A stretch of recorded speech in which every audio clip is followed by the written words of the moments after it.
कश्मीरी पंडितों और कश्मीर में रह रहे हिंदुओं को आतंकवादियों ने एक एक करके चुन चुन के टारगेट किलिंग की है, उससे पूरा देश बहुत गुस्से में है, पूरा देश चिंतित है, पूरा देश दुखी है।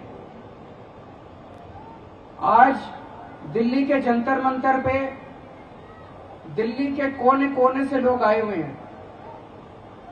हम लोगों ने एक दिन पहले ही ये संदेशा भेजा था कि आज यहां पे कश्मीरी पंडितों के समर्थन में एक आक्रोश रैली की जाएगी और इतने कम समय में इतने लोग यहां पे जंतर मंतर पे इकट्ठे हो गए। इसी से ये जाहिर है कि किस तरह से एक एक भारतवासी के मन में कश्मीर में जो चल रहा है उसको लेके गुस्सा है और उसको लेके चिंता है और उसको लेके दुख है। दोस्तों, कश्मीरी पंडितों को चुन चुन के मारा जा रहा है, कत्लेआम किया जा रहा है। आज फिर से कश्मीरी पंडित अपनी जन्मभूमि छोड़ने के लिए, पलायन करने के लिए फिर से मजबूर हो गए हैं। एक बार 1990 में हुए थे और एक बार अब फिर से वो पलायन करने के लिए मजबूर हो गए, अपना घर छोड़ के जा रहे हैं। एक ही जिंदगी में एक ही बार वही घटना बड़ी दुखद थी।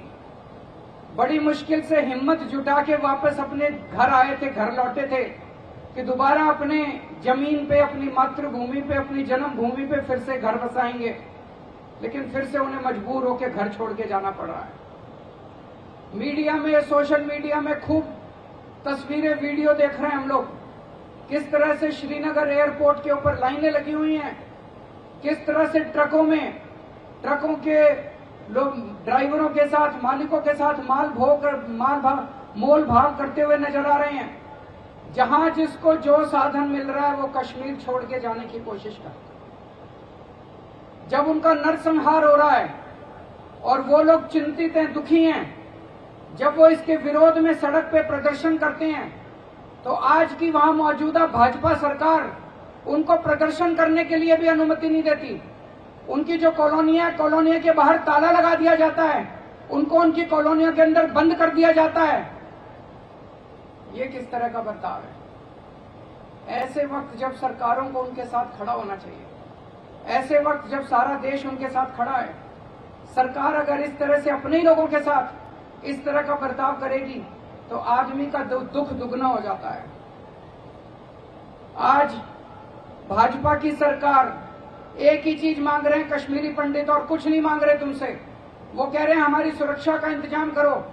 जब आप हमको वापस लेके आए थे कश्मीर में, आपने हमसे प्रॉमिस किया था कि हम आपकी सुरक्षा देंगे, आपको दोबारा पलायन करने की जरूरत नहीं पड़ेगी।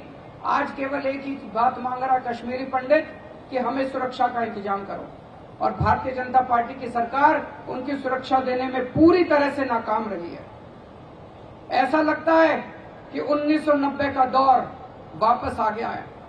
एक 1990 का दौर था जब सारा देश कश्मीर को लेकर चिंतित था, और एक अब का दौर है जब सारा देश कश्मीर को लेकर चिंतित है। और इनके पास कोई योजना नहीं है, किसी तरह की कोई योजना नहीं है। जब भी वहां पे घाटी में कोई भी मर्डर होता है तो मीडिया में आने लगता है गृह मंत्री ने उच्च स्तरीय मीटिंग बुलाई। अरे कितनी मीटिंग बुलाओगे यार? अब एक्शन चाहिए हम लोगों को। अब कश्मीर एक्शन मांगता है, भारत एक्शन मांगता है, हिंदुस्तानी एक्शन मांगते हैं। बहुत हो गई तुम्हारी मीटिंग। योजना क्या है तुम्हारे पास? प्लान क्या है तुम्हारे पास? प्लान बताओ देश को। एक्शन कब करोगे? कल भी मैं देख रहा था, कह रहे थे उच्च स्तरीय मीटिंग, 3 घंटे चली मीटिंग। अरे मीटिंग बहुत हो गई तुम्हारी, कुछ एक्शन करके दिखाओ यार। जमीन के ऊपर लोग मर रहे हैं, जमीन के ऊपर।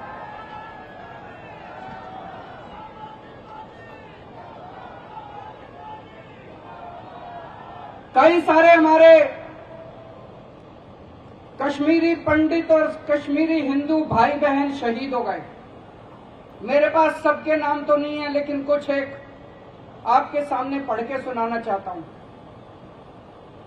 5 अक्टूबर को माखनलाल बिंद्रू जी, उनका कत्ल कर दिया गया। बिंद्रू जी बहुत ही साहसी आदमी थे, बहुत ही हिम्मत वाले आदमी थे। 1990 का दौर जब आया था, उस वक्त भी माखनलाल जी कश्मीर छोड़ के नहीं गए, इतनी हिम्मत वाले आदमी थे। कश्मीर में बसे रहे, बोले ये मेरी धरती है, ये मेरी जन्मभूमि है। वो बिंद्रू मेडिकल स्टोर चलाते थे वहां पे। कश्मीर में एक इकबाल पार्क चौक है, वहां पे श्रीनगर में इकबाल पार्क चौक है, वहां पे वो अपना बिंद्रू मेडिकल स्टोर चलाते थे। बेहद लोकप्रिय थे, किसी को कोई सुख दुख हो, सबके सुख दुख में काम आते थे, चाहे कोई किसी धर्म का आदमी हो, चाहे किसी जाति का आदमी हो। कोई दवाई कहीं ना मिले, उनके स्टोर में मिला करती थी। आतंकवादियों ने उनको भून के उनका कत्ल कर दिया। उसी दिन 5 अक्टूबर को वीरेंद्र पासवान भेलपुरी की एक रेडी चलाता था, उसी दिन आतंकवादियों ने उसको भी गोली मार के हत्या कर दी। 7 अक्टूबर को सतिंदर कौर और दीपक चंद, 2 टीचर थे, उनके स्कूल में घुस के इन दोनों का कत्ल कर दिया गया। 7 अक्टूबर को ही अरविंद कुमार साहा, बिहार के रहने वाले, कश्मीर में गए थे, रेडी पटरी चलाते थे, उनका भी कत्ल कर दिया गया। 13 अप्रैल को सुरेंद्र कुमार सिंह ड्राइवर थे, उनका कत्ल कर दिया गया। 12 मई को राहुल भट्ट, जो तहसीलदार के दफ्तर में क्लर्क का काम करते थे, उनका कत्ल कर दिया गया।